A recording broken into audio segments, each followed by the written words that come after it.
السلام علیکم ناظرین۔ اللہ تعالیٰ تمہارے جسم اور تمہاری صورتوں کو نہیں دیکھتا، وہ تو تمہارے دلوں کو دیکھتا ہے۔ رسول اللہ صلی اللہ علیہ وآلہ وسلم نے فرمایا، اس شخص کے لیے ہلاکت ہے جو بات کرتے وقت جھوٹ بولتا ہے تاکہ وہ اس کے ذریعے لوگوں کو ہنسائے، تو اس کے لیے ہلاکت ہے، اس کے لیے ہلاکت ہے۔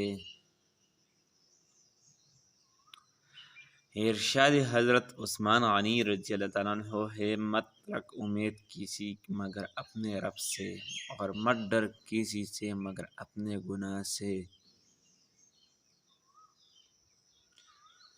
جب ساری دنیا منہ پھیر لیتی ہے تو اس وقت بھی اللہ آپ کے ساتھ ہوتا ہے۔